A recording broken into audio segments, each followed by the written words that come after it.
Hello everyone, my name is Edward Murray and this is my video review for week 3 of AOC1 term 1304. So this week we got into some of the functions in Objective-C. This week was definitely a little bit tougher than the first 2 weeks. One of the biggest problems I had was just kind of wrapping my head around how everything worked, like mutable strings and NS numbers and converting certain types to other types and how the function actually worked and making sure you include the function in the header file as well as the main. And my brain is still kind of stuck on the JavaScript mode of doing things, I guess. So it took a little bit more time to kind of grasp all the core concepts and methods for doing things in Objective-C.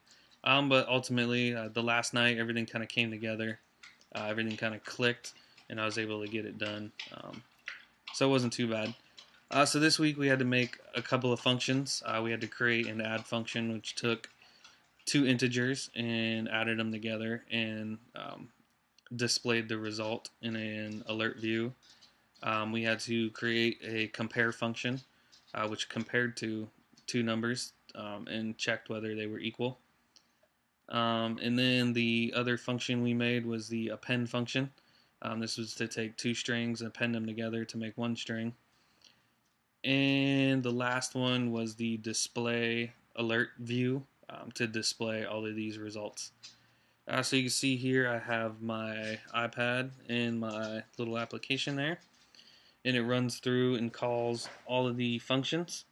I rearranged the order of the function calls because ultimately the first call in the code is going to be the last alert you see, since all 3 of these are alerts.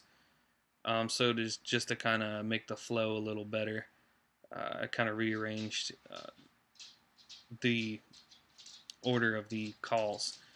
So the first call we have here, which is last in the code, is the append. It just takes the first string, which is AOC1, and appends it to the second string, which is week 3. And there you have name and then AOC1 in week 3.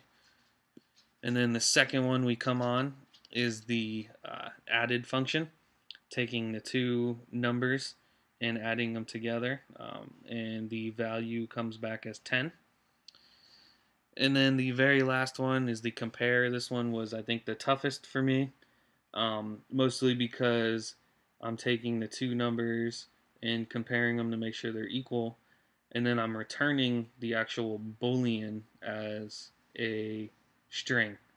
And the biggest problem I had with that was trying to figure out how to convert the boolean to a string. That was something I had problem with throughout most of these functions, trying to convert one type to another type. But I was able to get on the internet and find something on Stack Overflow that explained how to convert the boolean over to a string. So I was able to get that done, and that was pretty much it.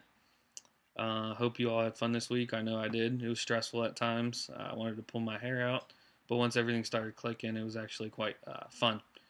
So good luck to you everybody next week, and I hope you enjoy your weekend.